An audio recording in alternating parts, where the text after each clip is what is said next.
Hello friends, তোমাদেরকে আর একবার অনামিকা simple রেসিপিতে স্বাগত। আজকে আমি আমার বাটার নানের রেসিপিটা তোমাদের সাথে শেয়ার করব। আমি ডিম ছাড়া সম্পূর্ণ নিরামিষভাবে নানটা তৈরি করব। তোমরা অবশ্যই শেষ অবধি থেকো। আমার চ্যানেলটা সাবস্ক্রাইব করতে ভুলো না, বেল আইকনটা প্রেস করে দিও। চলো রান্নাটা শুরু করা যাক। সম্পূর্ণ নিরামিষ নানের জন্য আমি এখানে 1 কেজি ময়দা নিয়েছি, 800 গ্রাম টক দই নিয়েছি, ওখানে আমি 1 টেবিল স্পুন চিনির ডাস্ট রেখেছি, স্বাদ অনুযায়ী নুন রেখেছি, আর আগেই আমি 2 টেবিল চামচ সাদা তেল দিয়ে রেখেছিলাম ময়দাটার মধ্যে। এবারে আমি আরও কিছু জিনিস মিশিয়ে তারপরে আগে ওটাকে শুকনোভাবে ভালোভাবে মিশিয়ে নেব। আমি 2 টেবিল স্পুন বেকিং পাউডারও দিয়ে নিচ্ছি।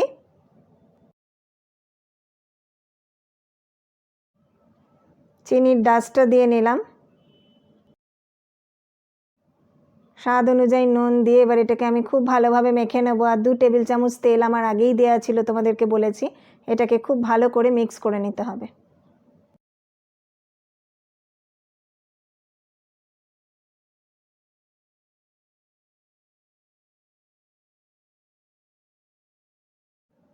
এবারে আমি আস্তে আস্তে দইটা ঢালবো।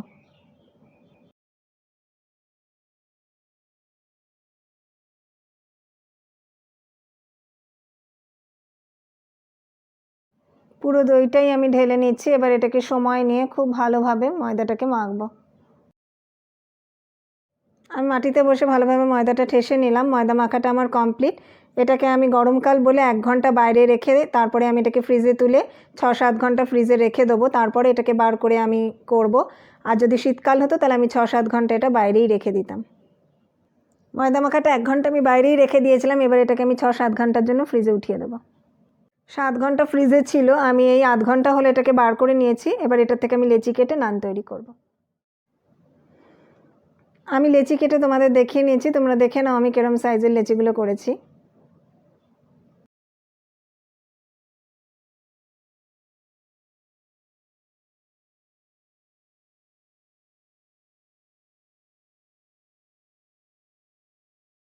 এবারে আমি অল্প ময়দার সাহায্যে নানটাকে বেলে নিচ্ছি। এটা কিন্তু খুব বেশি পাতলা হবে না, একটুখানি মোটাই রাখবো আমি।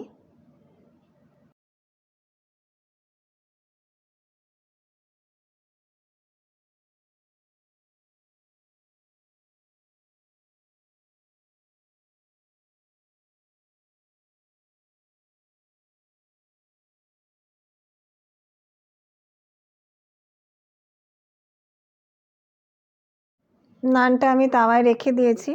এটাকে এবার আমি মিডিয়াম ফ্লেমে চেপে চেপে সেঁকে নেব।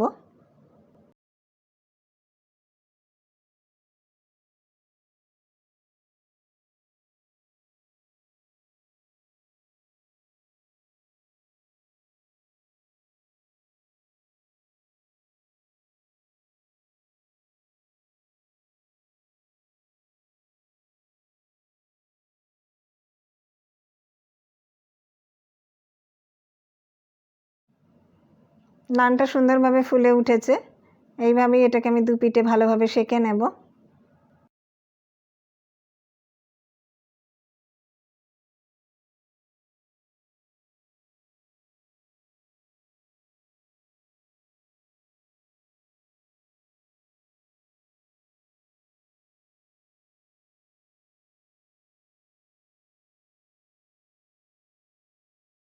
নানটা হয়ে গেছে, আমি প্লেটে দিয়ে নিয়েছি। এবার উপর থেকে আমি মাখন লাগিয়ে নিচ্ছি।